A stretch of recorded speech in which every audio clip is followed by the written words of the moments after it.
Meu nome é Hugo Teófilo, eu costumo dizer que eu sou aprendiz de jardineiro e transformei essa casa de uma prisão no jardim. Sou padeiro, pizzaiolo, pai do Caio e dono de casa.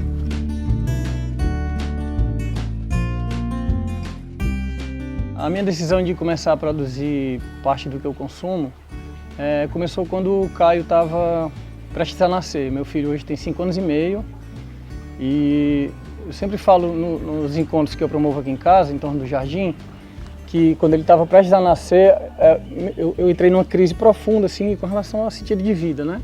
E uma delas era saber que o Caio ia nascer e imediatamente a gente ia começar a dar veneno para ele comer, né? Há um tempo atrás a gente decidiu fazer um manejo mais adequado dos resíduos orgânicos da cozinha, né? E a gente descobriu que precisava de minhocas, por exemplo, fazer uma compostagem. E isso, com o tempo, passou a dar para a gente uma certa quantidade de adubos. Desse adubo a gente passou a usá-lo para germinar algumas sementinhas do que a gente gostaria de ter em casa, né? Como tomate, pimentão, alface, cebolinha e tal. Com o passar do tempo, a gente foi percebendo que só a compostagem com as minhocas não davam conta de processar todo o lixo da cozinha. A gente descobriu que precisava de galinhas, né? E aí a gente descobriu, por exemplo, que com uma galinha a gente conseguiria zerar a emissão de lixo orgânico da cozinha. As coisas começaram a tomar uma proporção maior, porque no tempo que eu criava minhoca só, o lixo para se transformar numa planta, por exemplo, para se transformar em comida, ele precisaria de 90 a 120 dias. Ele viraria composto, depois eu plantaria, a planta cresceria, me daria alimento e eu comeria. Com as galinhas acontece uma coisa mágica, assim, que eu sempre brinco com o pessoal. Você coloca o lixo e com 24 horas a galinha te dá comida. Nesse processo todo de construir uma vida mais saudável, a gente foi descobrindo que podia, por exemplo, fazer um pão de fermentação lenta. A gente descobriu que podia fazer uso dos grãos de kefir, que são bem conhecidos, que fermentam o leite. A gente descobriu o fermento natural para levedar a massa do pão. E aí a gente foi pegando a responsabilidade sobre a nossa alimentação, foi pegando de volta para a gente, né?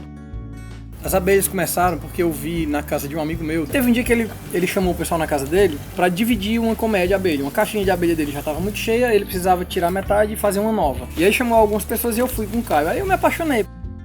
A última coisa que eu implementei no jardim foi a criação de peixes, né? Que é impossível para esse espaço, né? Mas eu descobri que dava, assim, desde que eu conhecesse minimamente o processo, como ele funciona e tal. E aí eu implementei a aquaponia, que é esse sistema que vocês estão ouvindo aqui, o barulhinho de água caindo. Ele integra o cultivo de plantas com a criação de peixes. A água dos peixes passa por um reservatório onde ficam as plantas e algumas bactériazinhas que ficam impregnadas nesse reservatório degradam a amônia da água, né, que os peixes excretam, transformam em nutriente para as plantas se alimentam disso, tiram a amônia da água e a água volta limpa para os peixes. E aí a aquaponia me fez precisar de um armazenamento de água da chuva, então eu implementei uns recipientes para captar e armazenar a água da chuva, porque é mais adequado para os peixes do que a água da cagesse. E tem gente que já fez essas coisas em suas casas e disse que levou um pouco da minha casa para dentro dela, para dentro da casa dela e tudo mais. E assim a gente vai disseminando os conhecimentos, as práticas, as alternativas de viver de forma menos degradante, né? E ter um pouco mais de saúde, assim.